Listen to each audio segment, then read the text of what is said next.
like that because like there's cool. Okay, I just pushed record just so that we have it. Cool. Sweet. Yeah, but and we could talk about like a couple of different strategies too, like to both make yourself like able to train through the holidays and like not give up, but also allow yourself some leniency so you're not like that.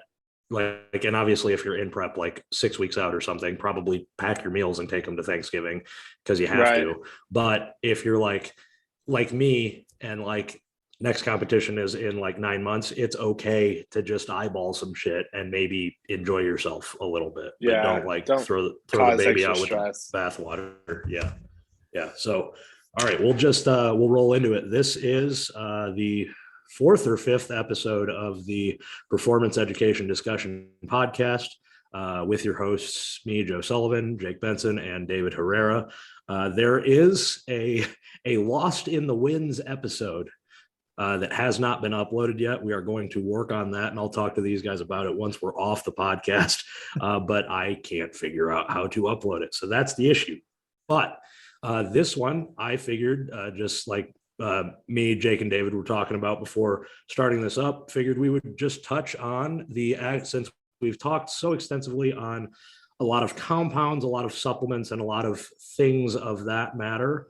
We would actually talk about what it means to apply and integrate, and not even just that, but how to work a client or your own training program within your own needs, capacities, and limitations. So especially around the holidays, not making it this is the holiday episode, but everybody has a life. Everybody has to be treated as an individual because we all have different needs. We all have different stuff going on. And most people listening to this podcast have an obligation, or at the very least, they might want to just eat a pie to themselves this Thursday because it is Thanksgiving. So figured we would touch on that. But yeah, who wants to go first? Because we're just talking about taking on training clients or whatever. Yeah, I mean, I can go first. Like one of the first things that I like to like just get a grasp on when I take on someone new is not just like their basic shit, like, you know, how tall are you, how big you are, you know, male, female, whatever, is really like their work schedule. For one, is I like to get that down so that I can program like the heaviest amount of work in the days that's going to be the least invasive for their work.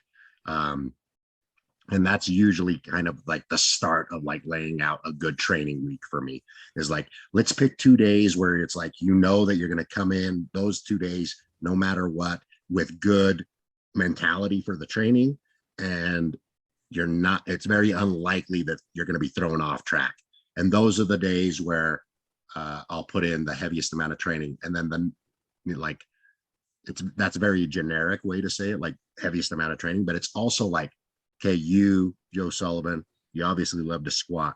So you're very tied to that particular workout of the week. So we make that one a priority. And it's like, okay, this day, whatever day it happens to be, it's a Wednesday, because it's the day where, you know, nothing really goes wrong in your other life. That's the squat workout. Even though it might not be the most voluminous workout, it's the one that you're most tied to. And it's the one that kind of makes the rest of the week almost go better. Like if that workout goes great, the rest of the workouts could be half-assed, but you're going to have a great week no matter what. So that's kind of where I start as far as like designing a training program for like most lifters is just on those concepts alone. Yeah. So it'd be safe to assume, and I'm sure the same goes for you, Jake, but like David, when you're writing a training program, I don't know how often I've had people ask me about my coaching, and they've simply asked like, well, how many days a week is your program? How many days a week is your program? And it's like, you are asking the wrong questions, buddy, because David, I'm assuming you don't have a set amount of days. No, I don't. Yeah. I don't even have like a set progression. Yeah. Like honestly, right. I really and this has kind of come to my forefront just from like getting into a lot of other a lot of new clients, I guess, over the last 3 months, is I really do follow more of like an RTS approach as far as, and I'm not talking about like RPE, I'm talking about like their newest stuff with it, which is like emergence strategies, where what we do is I just design a well put together week, and then we just see how they react, and we move things around a little bit. And then from there, boom, it's like, oh, we need to cut a day because I'm not recovering. So now their 5-day-a-week program turns into a 4-day-a-week program. Or all of a sudden it's like, wow, this guy's on fire. He told me that he could make it only 3 days a week because that's what he's used to training. And we bumped it up to 4 because he's recovering and going through a lot of volume really easily and really well. So at that point, it is like, it's just one of those things where it evolves all of a sudden by their own feedback. But I always start with where were they at, and I meet them there, and then from there I design the next week of training and the next week of training, and it slowly just evolves into completely different from the starting point, but it is working for what's going on in their life. Yeah, I think it's all about building momentum, right? So like if you have this client and they have this work schedule, like you're saying, you try to design it the best you can. And then it's all about adapting and building as much momentum as you possibly can. And so one thing that I really like to put an emphasis on for most of my clients is whatever is going to get you the most excited, that's going to have a huge role into how I program.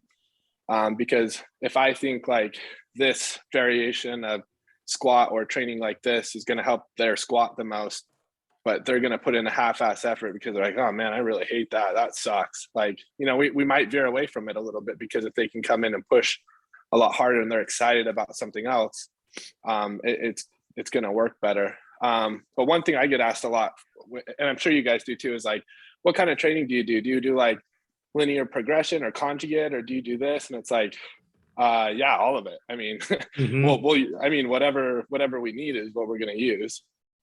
Yeah. That's always one of my funniest things. And it's obviously because I am king shitlord. I always like relate it back to like fucking sex jokes and shit. Cause people will ask me like, well, do you do like linear or block or like conjugate or daily undulating, blah, blah, blah. And it's like, I'll be whatever you want me to be, dude.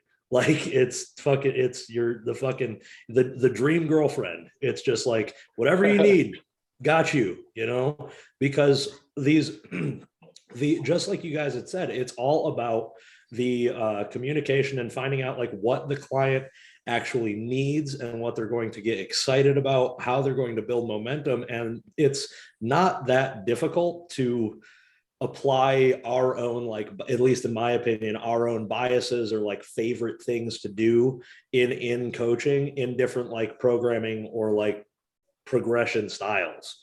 Like I've written conjugate style programs before. I've written like block periodization type stuff. I've written stuff that's as simple as like fucking 5x5s, put five pounds on every week and keep going. It's like, it's really whatever the individual needs. And I like what you were saying, David, about how it's really like weekly, you can really see like, hey, like this week, this person they're on fire. They like killed all these workouts and they're asking for more basically. So let's give them an extra day, see what happens. And you might hit a point where they're like, man, I thought I can handle this, but holy shit, like I got a little overzealous and we need to pull it back.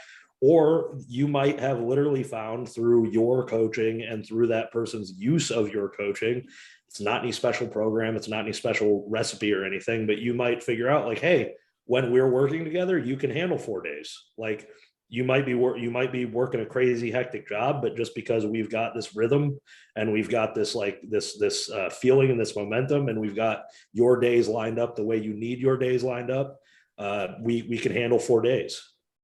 Yeah, absolutely. I've ran into that issue with a lifter where we squat and deadlift on the same day, and that all of a sudden frees them up for like extra recovery for the rest of the week.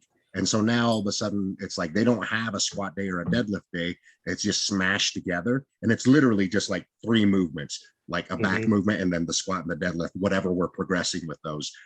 And then the rest of the week is just like back, hamstrings, some bench pressing, those types of things. Essentially 3 accessory days with maybe some benching in there. And then they just have one day where it's just like they're meat and potatoes, squatting and deadlifting. But it's because I find that works, or I have found the sumo deadlifters with squatting do well on the same day, because it's almost the same movement. Like, what I'm getting at, like you're activating almost an external torque, because you have to get all opened up for the sumo deadlift. And then those people also happen to have squatting mechanics that are very similar to their sumo. So it's almost like you're doing a back-to-back squat or a back-to-back sumo deadlift. And so it doesn't really fatigue them quite as much. Just different loading. Makes sense. Yeah. And I've found similar. And I like, I can't remember what I was going to say. I like what you were saying about something. Shit. Yeah. So like you put that one individual's squat and deadlift, and then like one other movement on that one day, and then it frees up so much recovery throughout the rest of the week to do like a back day or a shoulder day or whatever, like this specific day. And that's that right there is one of those interesting avenues of thought, or like ways the conversation could go, because people always ask me, and I'm sure you guys get the same thing, where it's like, what do you feel about power building programs, which is like strength training with bodybuilding integrated into it. And I've always been of the mind that like damn near everybody should be doing, to some degree, a portion of that. Like I was gonna say, isn't that what we're doing? Like everybody. If you have a good training program, I would think that would be included in it.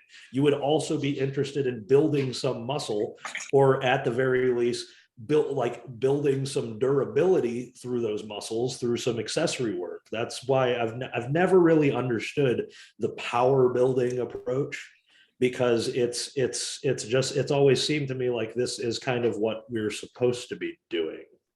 Right. Yeah, unless you're just going to squat, bench, deadlift in the competition style, like 5 days a week or whatever, and literally do no other variations or any accessories, like you're probably doing some kind of power building.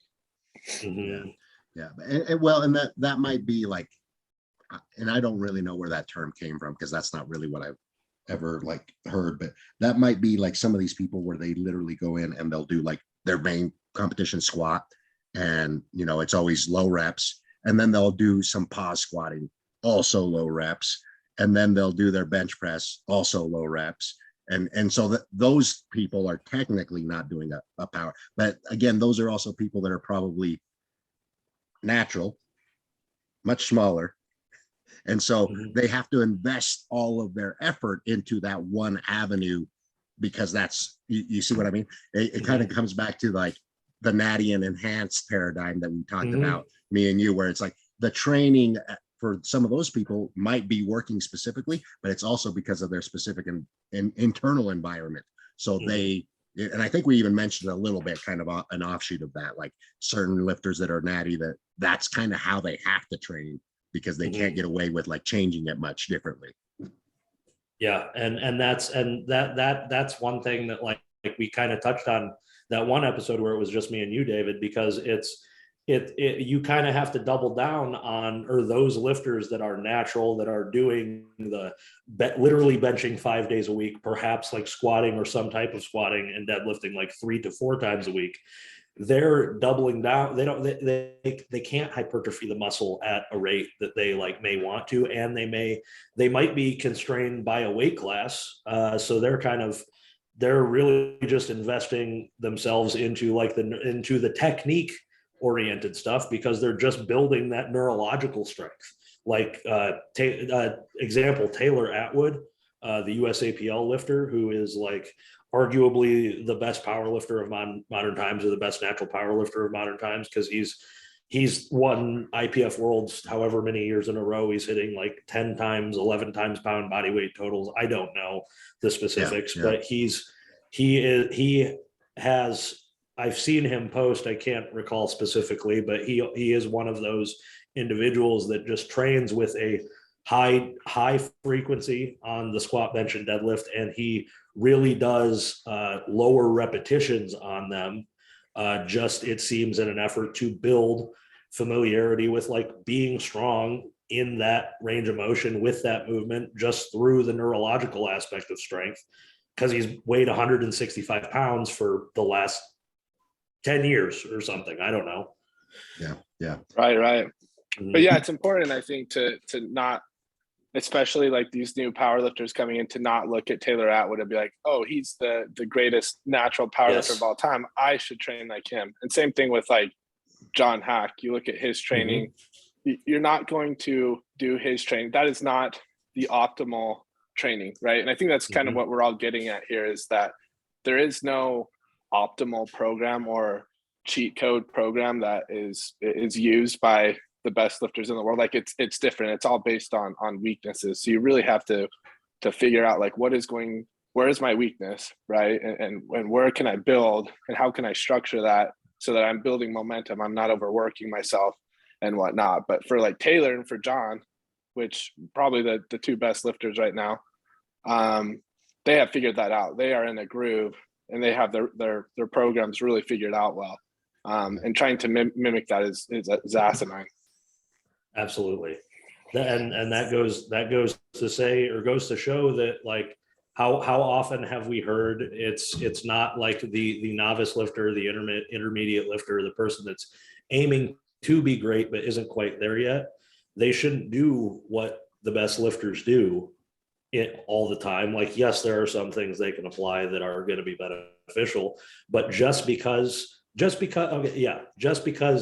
Belkin, let's use Yuri as an example, just because he self unracks with his feet on the bench and also has his wrists craned back and like kind of his bench looks like the weirdest thing I've ever seen, just because he rolls his forearms backwards and basically does like a skull crusher thing, and his wrists are cocked back entirely. That doesn't mean that that's going to let whoever is watching it bench press 500 pounds, or because like Thomas Davis or Julius Maddox, because those guys do their close grip with like their fist touching. This doesn't mean that like this is going to be the most advantageous thing or the best thing for every lifter to do. And it's just like, if the fact that Jake, you and I, my program right now has me like I haven't squatted since the showdown. I'm technically proficient at squatting. I don't really need to develop that motor pattern right now. So I can afford to get away from it and focus on other things. Somebody else who only has like 2 or 3 years of lifting experience under their belt, or powerlifting competitive experience under their belt, they may need to have more specific stuff even deeper in the off season, because they might want to devote some time to developing better technique. Absolutely. Yeah. And if anyone like tried to follow what you're doing right now, if we gave anyone else your program, they would not live very long either. Like you are like, it is very, very specific for what you're doing.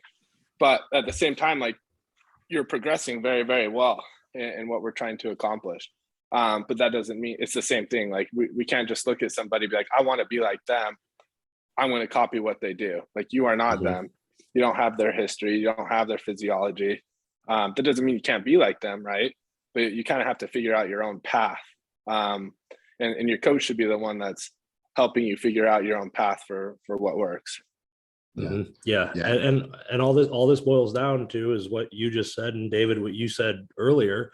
It's all about conversation and figuring out like what works with the individual. And if you are self-coached, that's going to take a lot of either introspection or like research or just curiosity on your behalf. And if you have a coach, this is going to require you to ask them questions, like talk about shit, see what works, say like, hey, what about this? Hey, why are we doing this?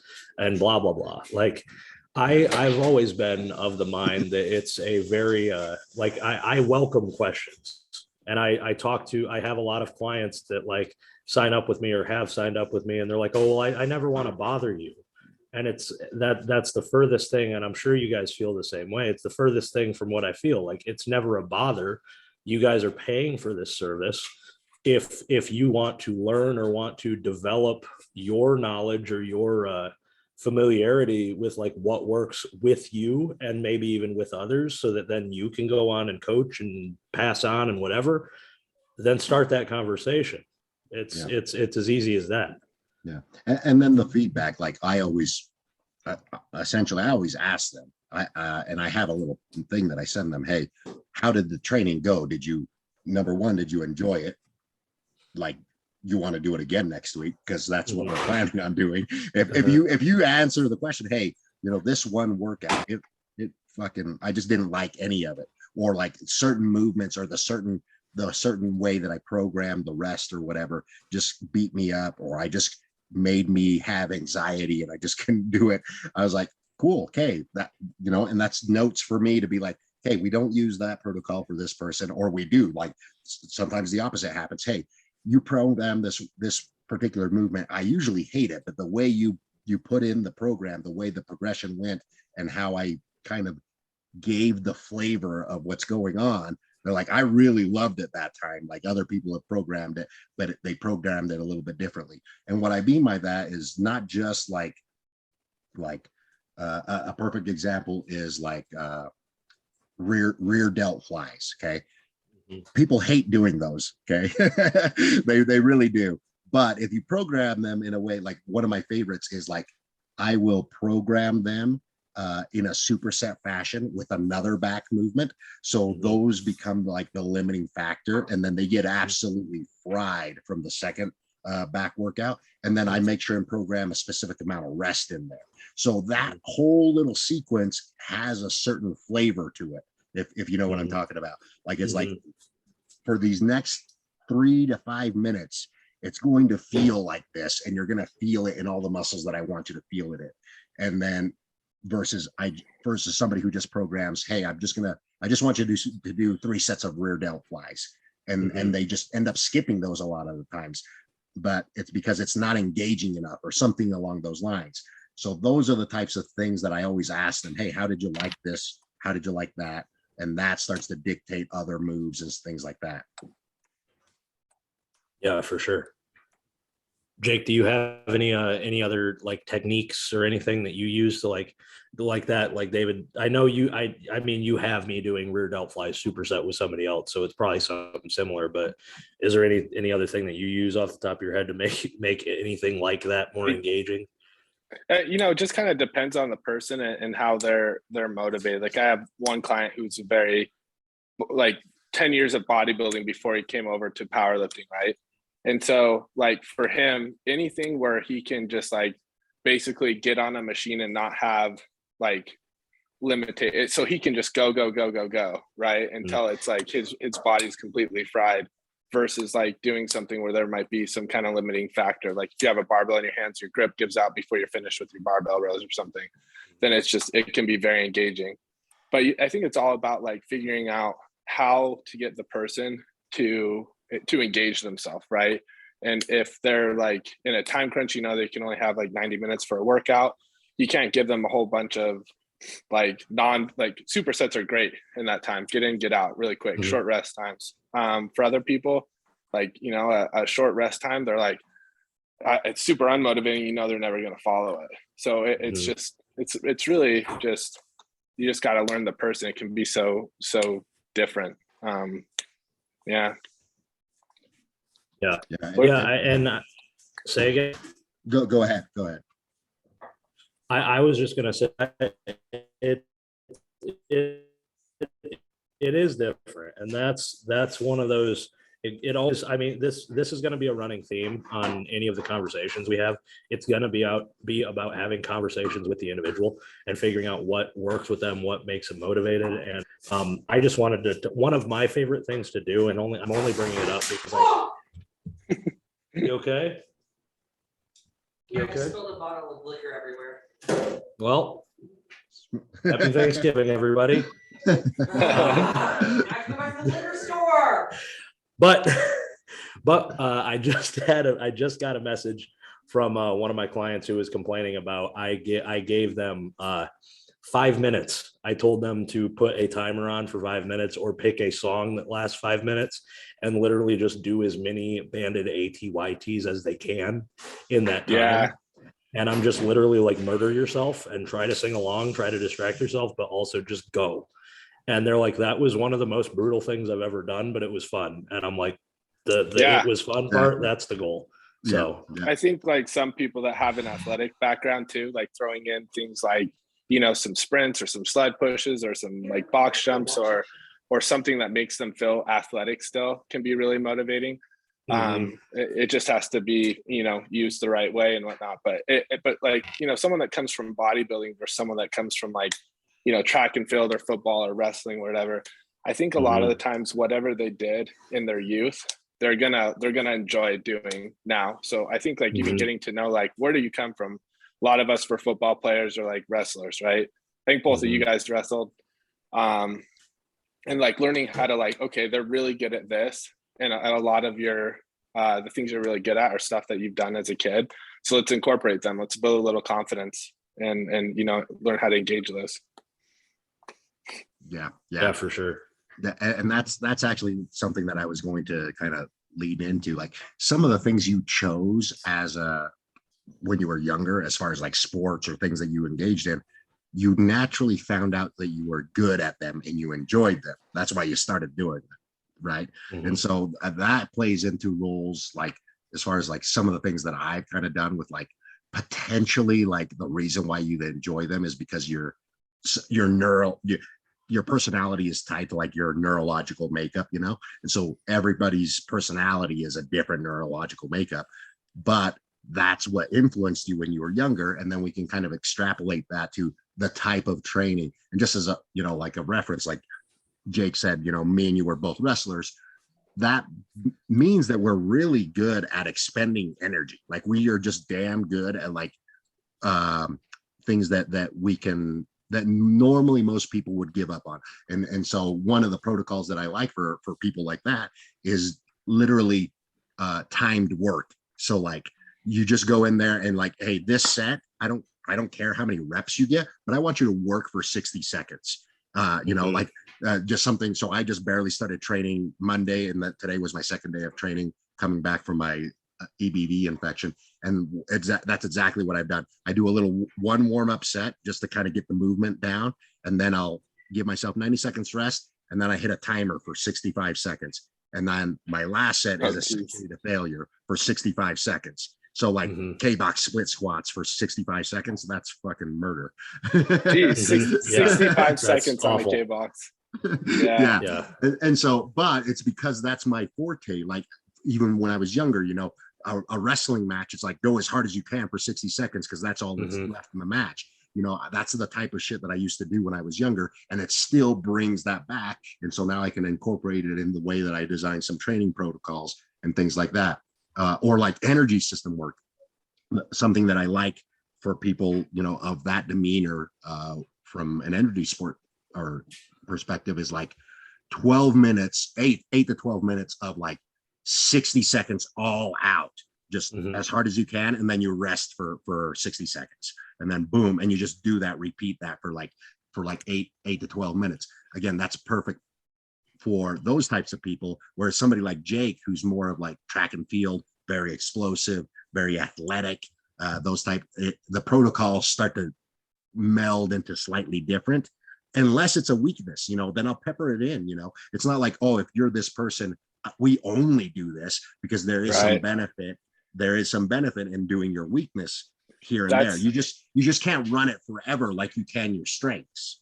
Right. Yeah. No, that's what I was going to bring up too. Is I came from track and field, and I played football, but I was extremely explosive in really, really short distances.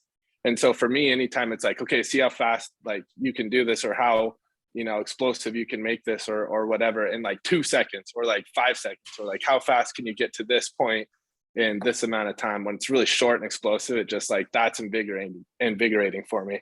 And so that works really well for me. But yeah, but again, you can't just always work on your strengths, right? Like if I did that all the time, it's like I'd never build or change my physiology at all. Like there are things that I do need to, like different energy systems that are worth bringing up. which it's not fun, but got to bring that in. And that's exactly what Joe's working on right now. It's just like capitalizing on all the things that he's neglected. And again, it goes back to, it dictates the program. Like, hey, we shift a little bit more of this stuff in, and that essentially becomes your periodization for the year, or for, whatever goal. It's like, hey, at this point in time, we have to capitalize on the shit that I haven't been doing. And you just work that in. And when you rotate into the things that you are excellent at, the other stuff doesn't necessarily go away. You can incorporate it into like your warm up, for example. So like the warm up is the shit you're not very good at, but it's only like 5 to 10 minutes of doing this. And then you go on to your main work, which you're programmed in a way that's really good for you, or that you really jive with. So again, it's one of those things of like, you find ways to keep everything in rotation, essentially. So it, most people would say that that's kind of like concurrent type training, sort of, not conjugate, but concurrent. but yeah, that's the key. What I really like what you're saying there, because that's the key is we're always trying to figure out like where are you good, what's motivating, what are you really good at. But again, where are you lacking, and how do we upregulate that? How do we bring that up so that's not becoming such a glaring weakness all the time? Yeah. And it's melding those two together into like a truly individualized program. Because like in my instance, there's stuff that I'm doing. Like if you ever told me that I would be doing like 2 minute and 30 second straight sprints on an echo bike, I would laugh in your face, because like I'm like you, Dave. It's like 60 seconds, like fucking I'll go. But like getting into that like 2 minute, 3 minute of just constant going, I'm like, I'm gonna fucking die here. Like holy shit. So it's like I've been doing a lot of that, but then there's still there, like Jake, you've given me the some of the stuff where it's been like 6 sets of 30 seconds work, 6 sets of like 45 seconds work, or 20 seconds, then 30 seconds, then 45, then 45, like some type of ascending stuff. It's RPE dying for like 6 reps. Yeah. It's all ingrained in there. Yeah. And I think David, like the thing about wrestlers, and Jake, you probably know this too, because it's a thing to do with wrestlers, and you get there at a certain point when you become technically proficient. But like we're just, if you're a wrestler, or if you're just really, really technically proficient at something, you can kill yourself doing it. You can basically like incur an incredible amount of damage very, very quickly, just because you're so good at doing something, or like pushing into that, like that gritty area where it's like, most people would have stopped like 5 reps ago, but we're gonna like pause at the top. Okay, breathe. Okay, go again. Okay, pause at the top. Okay, go again. Okay, pause at the top. Okay, breathe. Oh my God, I'm gonna die. Okay, go again. And then there's always that extra bit that you can continue to push, which is one of the things that I love about the K box. And not to go off on a tangent about the K box, but you literally can have infinite reps. And that's what I love about it. And that's why I programmed, I only give myself 1 set to do that with. Because if I said do it for 3 or 4 sets, I would probably take extra rest, and I would continue to do that set that. And I have done that in the past. You do 3 sets of squat until you can't. And then you're that's it. That's the workout. No, you can literally barely walk after that. That thing's awesome, the way you can utilize that. But yeah, going back to what Joe said, when you become very technically proficient at something, you can go a lot longer. And that's because we don't have to upregulate your nervous system to accomplish that task anymore, right? So like for me, I used to be like a 400 guy, a 400 meter runner. And I was pretty good at it. But like you get to a point where I'm so efficient at my movement and so efficient at my strides. And I know like you kind of get to this point where like I am going to start losing energy right here. So you almost purposely shorten your stride, right? And you start learning the like little ins and outs of like, it becomes so proficient at it that you don't have to rely on all this upregulated nervous system to push yourself. It's like if you haven't ran in a long time and you get on the treadmill and you're running as fast as you can, you're going to burn out so quick, because that is not a movement you are proficient at whatsoever. And so by getting really technically proficient at something, like you were saying, Joe, you can really go a lot longer because you can like wait to upregulate your nervous system to kind of finish off that movement. Mm-hmm. Yeah, and that's you can sort of apply it to like what are the energy systems. It's like if you're super proficient at something, if you have like a very deep neurological connection, or you're very coordinated at doing something, or just you're basically very good at using your muscles to do it, you have all of that room of like the stored glycogen and blood glucose and like all the fucking awesome enzymes, carbohydrate, enzymes, carbohydrate, energy, whatever we have in our body to do, like to start off, let's say like that set of 20 on pendulum squats. If it's like a set, like 45 seconds, you do the first 20, and it's essentially like you're using the stored energy systems. And then a lot of people will like hit that wall where they just stop. But if you've already become technically proficient at it, or you're like, you have that deep neurological connection of someone who's been training for this or for something for like 15 years, you can grind out 10 more reps. And like, that's unfathomable to an individual who like hits that wall where they like deplete that one energy system. And but look at any great bodybuilder, any great power lifter, any world record, any all-time world record lift that stands currently, that was like, almost all of them have incredible technique, but they slow down. But the thing about it is the individual does not lose position at any point during the lift. They just slow down, and it's a steady grind, push, movement, whatever, to lockout or to the top or wherever it is, because they've most likely, in that instance, they're firing on all cylinders. It's the reason that they finish is not because of pure strength. Well, it's hard to say this because it's like, it's weirdly nuanced, but it's like, they're not finishing because of how strong their muscles are. They're finishing that lift because of how good they have gotten at using their muscles to demonstrate that strength. And that's like a blend. It's a blend between the actual muscular system, but then also your brain and the neurology and all the crazy fucking shit that is way above. It's almost like they've turned into a robot in a sense at that point. Like, they're not going to deviate in their pattern at any point in time. And it really just becomes about volition. It's almost like you have another gear in your brain, in your head, that all of a sudden it's like, oh, all I have to do is stay in this position, and I continue to fire my nervous system as hard as I can, and it's going to come out to lockout. And it's almost like this other gear that you have. Essentially, that's the only way I can explain it, of literally almost like making it happen, like, which is volition. This is what's going to happen.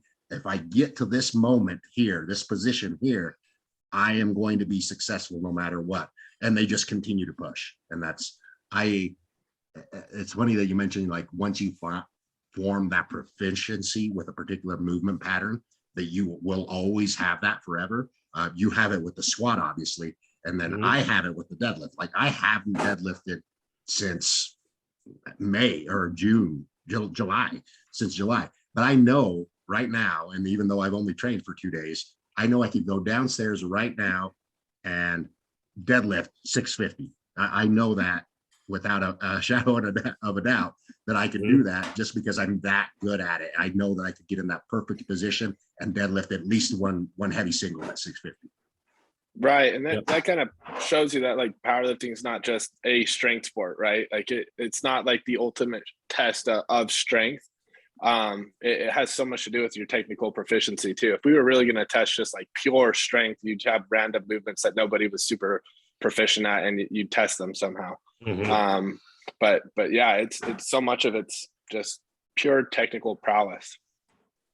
Yeah, absolutely. And that's always been, it's always been one. I mean, there's so many different like memes or like abilities to like shit talk powerlifting or strongman or any barbell sport that we participate in. But that's why I've always thought it was so funny whenever anyone says like, oh, I like, this is the true test of strength. It's the true test of power. And it's like, no, it isn't. Not at all. Like a true test of strength would be like, we would pick competitors and nobody would know that they're having a competition, but we would just randomly pick people. We'd like kick your door down in the middle of the night, throw a bucket of ice water on you, and then be like, do as many push-ups as you can while we shoot you with paintballs or some shit like that. You know, it's like it would have to be like this purely randomized thing.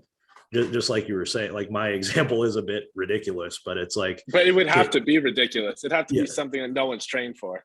Exactly. Because like there are a lot of power lifters that I could think of like off the top of my head that are ungodly strong people, but for whatever reason, whether it's technique or training style or whatnot, they haven't been given the opportunity, or they haven't grasped or like gained the opportunity to show off all of the strength that they have. Yeah, I know. I do. I know a lot of people that are like people that I might interact with, like I shake their hand, I grab a hold of them or whatever. I'm like, holy shit, you're a strong son of a bitch. How come you're not like your numbers aren't super that much bigger or whatever? And then you also meet the opposite. You know, people probably meet me and think that I'm just kind of a normal person. Like I'm big enough that they think that I work out, but I'm not anything special. But then you go look at like my deadlift numbers or like my squat numbers. My bench is shit anyway, but you know, it's one of those things. But you as a power lifter, my numbers are pretty damn decent for how I look or how I interact in day-to-day life. And most people don't really think that I'm that strong as far as like when I tell them, you know, how much I deadlift or whatever. Yeah. And I experienced the same thing because like I'm a guy who's like just under 5'7". Like right now I'm like 250 pounds. So I'm considerably bigger than I have been, but like normally I walk around like 235, 240, whatever. And people in Dragon's Lair, the gym that I train at, like they've had like Jake, when Jake had me doing like some heavy sets on leg press against bands. And it was ludicrous. I had like a bunch of plates loaded up plus bands, and I'm pushing myself. And I asked some guys like, hey, will you like spot me? I'm supposed to do like RP 9. I've never done this before. I'm just stand there in case I need help re-racking it or whatever. And I've had like bodybuilders look at me and be like, dude, it's so weird because like we look at you and it's like obviously you look like you train, but it doesn't like it's just so surprising to see like the actual level of strength that I have. And I'm just kind of like that. Well, that's it. I've gotten good at it. I spoke with David Weck a while back on IG Live. He's the guy who created the Bosu ball and does all these crazy fucking like skeleton. He's just a big biomechanics weirdo like I am, just in a different direction. So it's like super fun talking to him. But he was talking about how he is very, very capable of like biomechanicsing or like gaming the system so that whenever he wants to, he can walk in and squat like 405. And he's like a 60-year-old man, but he's like, I'm really, really confident that I just know how to like put everything in position that I need to, and I have the general strength, enough of the general strength to squat 405. And it's like, that's the same way that I feel like Jake and David, you guys are deadlifters. Like you're very, very good at deadlifting. Like that seems to be like your go-to movement, but I'm fairly confident that if I walked into the gym like tomorrow and rather than my scheduled like lower body focus day, I decided like, fuck it, fuck the program, fuck whatever. I'm just going to walk in and max out my squat. I could probably get into the 700s. Like I'm not going to say like peak strength for like 800 or whatever, like mid 8s, but like any day of the week, if I'm recovered enough, like if my legs aren't tired, I probably walk in and squat 700 pounds. Yeah, no, I agree. I think anybody basically in these like light middle weights, like the 198s, 220s ish, probably looks very unassumingly strong. You wouldn't look at me and think I squat 760. Like I'm almost 6 foot. I look like a string bean, like, but we're really good at like just stacking ourselves and learning how to really get the most out of everything, right? And so like all your training, I guess kind of circling back, should be, okay, this is my body. that I have, whether you're like 6'5" and 220 or like you're 5'7" and freaking 260. Like how can I take advantage of my body, and how can I train with based on my past to optimize each of these 3 lifts if I want to be a powerlifter? Like, do I need to add more muscle to my body to be more efficient at lifting these weights? And if you're taller, that's probably going to be yes. Or do I need to become more technically proficient in each movement, because I'm not going to get any bigger? And how do I put that together now? Yeah. And that's kind of where I'm at. I'm 5'8", so I'm like right in the middle of like, do I need to get bigger, or do I just need to get more proficient at the bench press and the squat? I don't know if I'll ever get really technically proficient at the bench press, but the squatting I could definitely bring up. And then at that point, my deadlift just comes with it. That's just how it's always been. If my squat comes up, my deadlift will just come with it. Does that require me to be 240-ish to 242 and then cut down to my weight class, which I think that's probably what I'm shooting for here this next competition date, whenever that is, six months down the road or whatever. But again, that's how I start planning what I'm going to be doing. Like, at this point in time, I need to be a little bit more muscular, so that's how I'm going to start to program all my different stuff. And then in there somewhere, I got to lose some of that body fat that I gained while I got some, a little bit bigger, so that I can cut down to my weight class. Again, it goes back to like the actual periodization of how you're going to design leading into a particular outcome, on a specific date.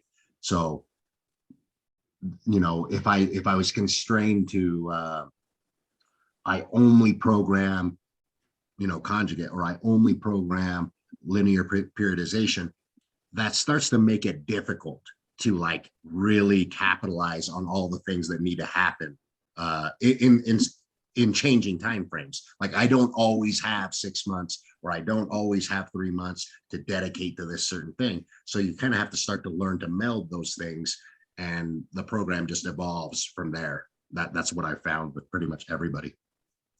Mm-hmm.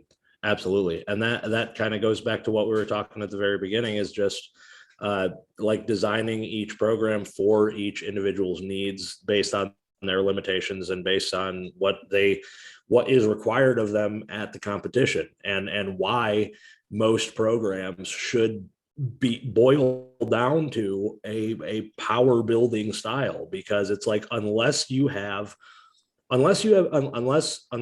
like either beliefs of your own, where it's like, I don't want to get bigger for some reason, which is completely valid. But as males, most of us are just like, I want to have as much muscle as I possibly can. So if one desires that, it's kind of like, okay, you are going to be a better power lifter. You're going to be a better strongman. You're going to obviously be a better bodybuilder. The more, if you structure your training program to build muscle, but if your goal is strength, once you build that muscle, it's also about developing and fine tuning that technique and the neurological connection, the neural drive or whatever, to those muscles when you're actually using them. And that's like, I mean, you can integrate that into a lot of training programs. Obviously there's different phases, but like, David, I think I mentioned this when we were just talking, like, one of my favorite things to do, just to drill technique on people, is like cluster sets. But what, like, doing cluster sets, you can still just as easily, like, one of my guys, Matt Scroggin, he's bitching because like, this is the hardest fucking squat block I've ever had him do, because I'll have him do like 2 weeks of cluster sets, then 1 week of like straight sets, and then 2 more weeks of cluster sets, because he's a very long-limbed individual who needs to develop technique. But then I'm also destroying him with like heel elevated and quad focused accessory movements, because at the long and short of it, he also just needs more meat. He needs more muscle tissue as well. Oh yeah. No, that's. Go ahead. Yeah, no, I was gonna say is you should basically be able to look at your program and say, is this accomplishing, am I hitting all the things that I need to become a better powerlifter? Like in like his case, it's like he needs to add a little bit of meat to him, but he also needs to become a little bit more, technically proficient. That's a great program, but can you look at your program and say, this is what this is supposed to do? Like, if I look at this program, what is it doing? You should be able to look at it and say, this is what we're accomplishing. Yes. Yeah, that's, and I'm sure you guys would agree with this, but like you should have a clear outcome that you're going for with whatever it is that you're doing in your program. There should never be like this is in here because I've always done this, or right. This is in here just because I'm doing it. And sometimes there's validity to like, oh, well, it's here because it's fun. Because sometimes people just like to do shit, and I'd rather have them do that than hate a program. But there should be a clear reason for a lot of stuff. Yeah. Well, and then just to kind of bring this outside of like just training, but like that also comes down to like certain PEDs that you may or may not be. I was just about to bring that up. I was waiting for someone to bring in PEDs. Yeah. I mean, so like I'm going to use myself as an example. So I used to be like, no matter how much volume or how much work output that I would design for like, hypertrophy works, a lot of freaking volume, 60 seconds of work, sets of 10 by 10s, all that type of stuff. That really didn't start to like really take off and like really make body weight jumps and see big progression, even though I was using, anywhere from 500 milligrams all the way up to 800 milligrams at a time of anabolics, until I started using some insulin. Now I'm going to preface this. The reason why insulin was the trigger for me specifically is because of what I said earlier, where from a wrestling background, I'm exceptionally good at just liberating a lot of energy stores into the bloodstream to utilize for energy intensive work. For bodybuilding, that's okay, but you have to be able to turn that off immediately, or at least take all of that extra energy that you put out into the bloodstream back into the muscles so you can start the recovery process. Mm-hmm. I happen to be somebody who is naturally a little bit anxious, a little bit punctual, and a little bit like really regimented with the rest of my life. So I'm always liberating cortisol, liberating a little bit of catecholamines, and just getting amped up just naturally. And so I'm always leaking energy. Let's just word it that way. Insulin puts energy back in, it takes blood sugar and dumps it back into the muscles. When I started using insulin, I started developing more control of, even when I would get excited, that would come right back to where I needed it to be to continue the building process. I always had a hard time building muscle because of all those circumstances. Started using insulin. That was the plug in my dam to bring all that energy that I was good at liberating, but I didn't need to do it all the time. I think that would probably apply to a pretty good amount of powerlifters, again, in that light middleweight kind of category. Most people probably played football, wrestled, track, did something like that. And most of the people that are around our weight, that 200-ish area, they're probably fairly good at that, releasing energy. And that's probably, like, for the people that are naturally scrawny, that's actually could be pretty applicable to the majority of people in our, not saying that everyone should go do insulin right now and start just, messing around with it without supervision or whatever. But that actually is like, that's exactly what happened to me too. Like I finally started putting on weight too. Like I've always kind of been stuck at like 218 to 220. And we got up to like 238, I think was my peak, 239, with really not even changing that much of my diet, but just was using insulin correctly.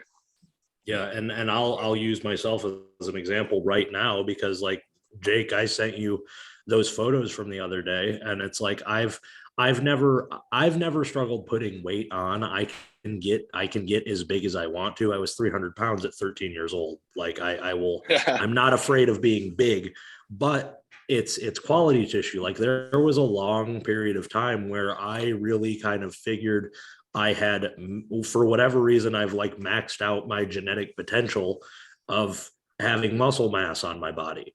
But I never really used insulin. I never really explored that avenue. And just recently I've started to use a very moderate dose of it, like periodically throughout the day, of like 2 IU. But I'm probably, and I need to go get a DEXA just so I can see it. But I visually speaking, my week to week pictures, I'm probably looking like the same body fat percentage as I did 2 weeks out from the showdown at like 235, but I'm 252, 251, 253, something around there. And I feel as though right now, after the implementation of that compound and the style of training that I'm doing, I'm actually putting quality tissue on. And as somebody who, like Jake, you and I had this conversation today, like if nothing else but briefly, but it's like I thought I was done. I thought I had maxed out a lot of I thought I had hit the end of a lot of paths that I was walking. I was like, okay, I've maxed out my squat. Like last year when I hit 822, it was a grinder. I was like, I don't know how many more times I can break that. I had the injury with my bench, and I'm like, I don't know. Maybe I can get back up into the 5s, but I don't know if I'm ever going to get towards a PR again. I haven't hit a deadlift PR in a meet in 5 years. But after exploring these different avenues, using insulin and using like these different training methods, and I hit the 837 and it looked like a second attempt. I hit my close grip incline paused PR today that I was super stoked about. I'm feeling more and more like the end cap. It wasn't an end cap. It was only there that stop was there because I didn't have the knowledge, or I didn't have the experience, or I just didn't know what the next step was to take me further. And just with adding insulin in, I feel like implementing this strategy now, if I completely wanted to pivot and I was like, I just want to put muscle tissue on and I want to be like step on a bodybuilding stage in 2 years, I feel like that would be an achievable goal at this point. And for me, I had always counted that out because I've really only focused on like power building or like strength training. I always wanted performance to be the outcome. But now that I'm actually putting tissue on and I feel bigger and I'm filling out 2XL shirts and like my sleeves are tight and I actually have arms for the first time in my life, it's like, holy shit. Like I like there is no end. I wasn't at the end. Like that wasn't the end. Yeah. In fact, David's like really infamous for saying, I mean, ever since I've known you anyway, that there is no such thing as like a genetic limitation. It's always just figuring out the next step, right? Like what is limiting it? Because maybe it is a gene that's limiting it, but most genes can be messed around with, right? Yeah, yeah, exactly.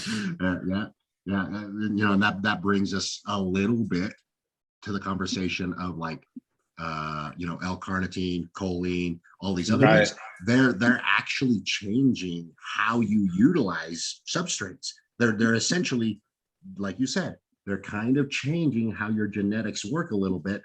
Not necessarily from like a gene transcription factor, but like you used to handle this load of carbohydrates this way. Now you handle them a little bit different. That's where peptides like insulin, growth hormone, that's where things like L-carnitine and choline, and then there's some other ones like SR 9009, those types of things where we're literally changing functions of your mitochondria and how they respond to training stimulus, to the foods you eat, and even further, like choline, for example, that's directly interacting with your your actual neurotransmitters.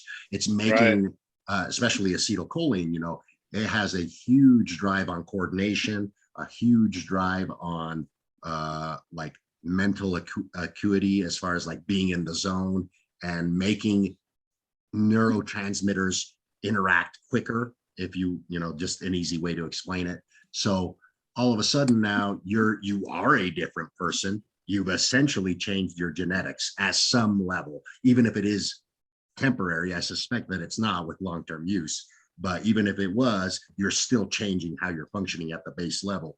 And that's really where it starts to shine. Like, yeah, there's no, you know, the progress is always to be made if you're willing to put in the work and willing to take a little time to figure out the nuances, or run into people that can help you figure it out for you. Exactly. Yeah. I think it's the choline, especially with higher level athletes who are pushing this kind of weight all the time. Cause you guys know what it's like. It's almost like you have to like put yourself in this different mindset to just be able to move that weight. Like you get into this, like this zone, and you really just like, it's almost hard to get there. But when you're there, you're like unstoppable.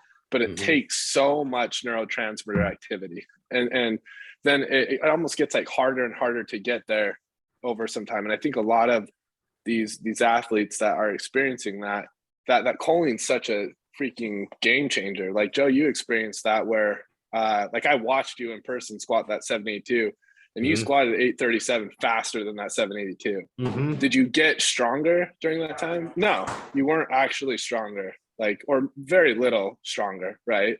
But that your like your neurotransmitters had everything to do with that, and that choline was a really big part of that too. Like being rested up, being able to have more neurotransmitter activity, more like of that coordination skill and everything. Yeah, Absolutely. Just to clear things up on that choline, people are going to be asking this, you know, can you take too much? And here's the beauty about choline, which is why I really love it and why I'm okay with like making that supplement, because it's a supplement that's self-regulating. You use it so much, like the acetylcholine, like you, especially if you're running a business or go to work, you know, you're using it for all these mental tasks all day long. Like it's not this thing that you can turn on and off. And then you're dependent on it to perform really well in the gym or in competition. And so think of it like a gas tank that is very small, and you run out of it essentially like NOS on a car. It's just like this thing that just kicks in, and all of a sudden you're out of choline, or very little. You're never going to run on empty, but very little. And so now your brain activity gets down regulated, and now all of a sudden what you have to wait until that gas tank gets filled up. People don't really know this, but you know, you only can get choline in your system through food.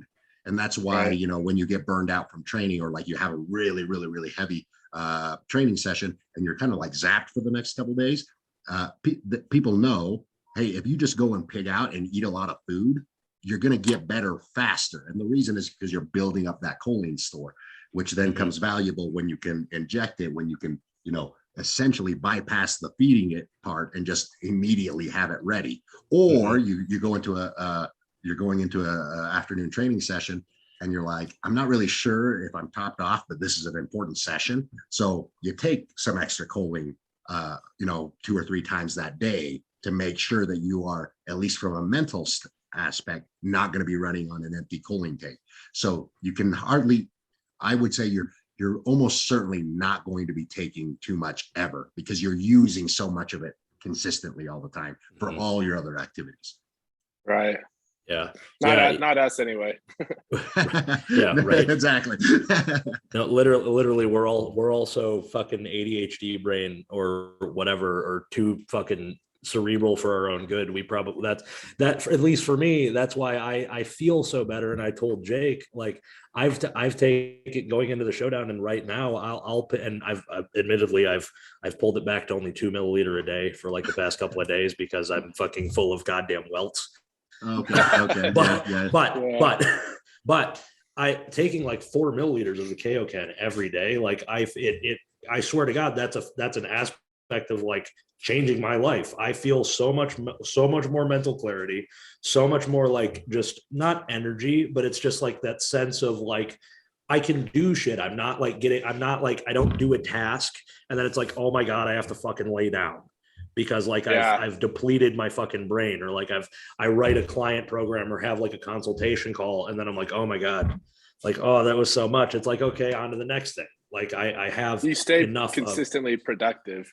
Yes. Yeah. And that's in honestly, in like for elite level athletes, but also just in this day and age, I think that's a super valuable thing, because we're always on, and especially individuals like in our fields of work or our environments or whatever, where we do a lot of work on the computer, a lot of work on the phone, a lot of our work remotely, and a lot of it's an integration between physical stuff, because we're all athletes, we all care about our own performance, but it's also intellectual and cerebral stuff paired with like creativity, because every individual is different.